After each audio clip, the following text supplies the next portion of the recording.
ನಮಸ್ಕಾರ ಸ್ನೇಹಿತರೆ, ನಿಮಗೆಲ್ಲರೂ ಕನ್ನಡ ಮಾಹಿತಿ ಕೇಂದ್ರ ಯೂಟ್ಯೂಬ್ ಚಾನಲ್ಗೆ ಸ್ವಾಗತ ಸುಸ್ವಾಗತ ಸ್ನೇಹಿತರೆ. ಏನಪ್ಪ ಅಂದರೆ ₹10 ನಾಣ್ಯಕ್ಕೆ ದೇಶಾದ್ಯಂತ ಹೊಸ ನಿಯಮ ಘೋಷಣೆ ಸ್ನೇಹಿತರೆ.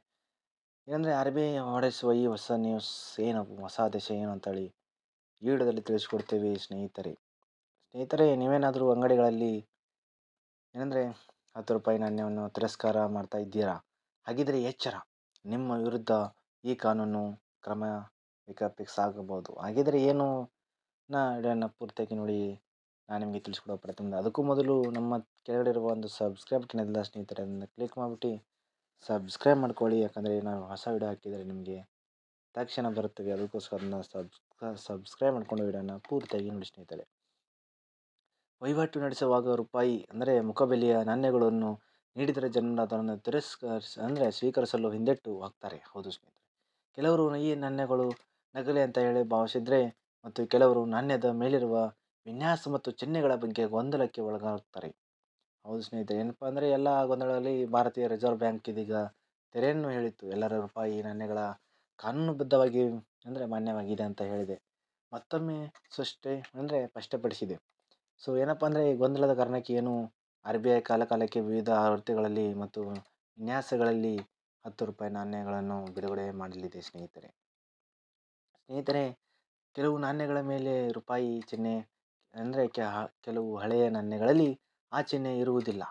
ಹೌದು ಸ್ನೇಹಿತರೆ, ಇನ್ನು ನಾಣ್ಯದ ಅಂಚಿನಲ್ಲಿರುವ ಗೆರೆ ಅಥವಾ ಚಿತ್ರಗಳಲ್ಲಿ ವ್ಯತ್ಯಾಸದಿಂದಾಗಿ ಜನರಲ್ಲಿ ಇದು ಅಸಲಿ ಅಥವಾ ನಕಲಿ ಅಂತೇಳಿ ಅನುಮಾನ ಮೂಡಿದೆ. ಇದೀಗ RBI ಇದಕ್ಕೆ ಸ್ಪಷ್ಟನೆಯನ್ನು ಕೂಡ ನೀಡಿದ್ದು ಸ್ನೇಹಿತರೆ. ಭಾರತದಲ್ಲಿ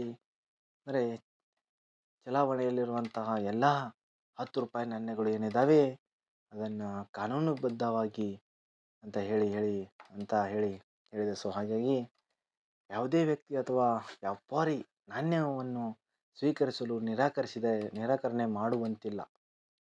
ಇದೀಗ RBI ಕಾಲಕಾಲಕ್ಕೆ ವಿವಿಧ ಥೀಮ್ ಮತ್ತು ವಿನ್ಯಾಸದೊಂದಿಗೆ ನಾಣ್ಯಗಳನ್ನು ಮುದ್ರಿಸುತ್ತವೆ.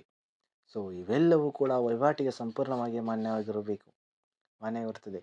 ಒಂದು ವೇಳೆ ಕಾನೂನುಬದ್ಧವಾಗಿ ಮಾನ್ಯವಾಗಿರುವಂಥ ಭಾರತ ನಾಣ್ಯ ಮತ್ತು ನೋಟುಗಳನ್ನು ಸ್ವೀಕಾರ ಮಾಡಲು ಯಾರಾದರೂ ನಿರಾಕರಣೆ ಮಾಡಿದರೆ ಅದು ದೇಶದ ಕಾನೂನಿಗೆ ಉಲ್ಲಂಘನೆ ಆಗುತ್ತದೆ. ಹೌದು ಸ್ನೇಹಿತರೆ, ನೀವು ಯಾರಾದರೂ ₹10 ನಾಣ್ಯವನ್ನು ಕೊಟ್ಟರೆ ನೀವು ನಿರಾಕರಿಸಿದರೆ ಅದು ದೇಶದ ಕಾನೂನಿಗೆ ಉಲ್ಲಂಘನೆ ಆಗಬಹುದು ಸ್ನೇಹಿತರೆ. ಸೊ ಏನಂದರೆ ಭಾರತೀಯ ದಂಡ ಸಮಿತಿ ನಿಯಮಗಳ ಪ್ರಕಾರ ದೇಶದ ಕಾನೂನುಬದ್ಧ ಹಣವನ್ನು ಪಡೆಯುವುದಕ್ಕೆ ನಿರಾಕರಿಸುವುದು ಕೂಡ ಅಪರಾಧ ಅಂತ ಹೇಳಿದೆ ಸ್ನೇಹಿತರೆ. ಇದರ ಬಗ್ಗೆ ₹10 ನಾಣ್ಯ ಬಗ್ಗೆ ನಿಮಗೆ ಏನು ಅನಿಸ್ತಾ ಇದೆ ಮತ್ತು ನೀವು ಯಾವಾಗಾದರೂ ನಿರಾಕರಿಸಿದ್ದೀರಾ ಅಥವಾ ವಹಿವಾಟಲ್ಲಿ ಇದ್ದೀರಾ ಅಥವಾ ಇದರ ಬಗ್ಗೆ ನಿಮ್ಮ ಈ ಆದೇಶದ ಬಗ್ಗೆ ನಿಮ್ಮ ಅನಿಸಿಕೆ ಏನಂತೇಳಿ ಕೆಳಗಡೆ ಒಂದು ಕಮೆಂಟ್ ಬಾಕ್ಸ್ ಓಪನ್ ಇದೆ, ಅದರಲ್ಲಿ ಕಮೆಂಟ್ ಮಾಡಿ. ಆ್ಯಂಡ್ ಈ ವಿಡಿಯೋನ ನಿಮ್ಮ ಫ್ರೆಂಡ್ಸ್ಗೆ ₹10 ಇರೋ ಫ್ರೆಂಡ್ಸ್ಗೆ ವಿಡಿಯೋನ ಶೇರ್ ಮಾಡಿ ಸ್ನೇಹಿತರೆ. ಮತ್ತು ಸಬ್ಸ್ಕ್ರೈಬ್ ಮಾಡ್ಕೊಳ್ಳಿ, ಯಾಕಂದರೆ ಡೈಲಿ ಹೊಸ ನ್ಯೂಸ್ ಬಂದರೆ ನಾನು ನಿಮಗೆ ತಿಳಿಸ್ಕೊಡೋ ಪ್ರಯತ್ನ ಮಾಡ್ತಾಯಿರ್ತೀನಿ. ಅದಕ್ಕೋಸ್ಕರ ಚಾನಲ್ನ ಸಬ್ಸ್ಕ್ರೈಬ್ ಮಾಡಿಕೊಂಡು ವಿಡಿಯೋ ಒಂದು ಲೈಕ್ ಕೊಡಿ.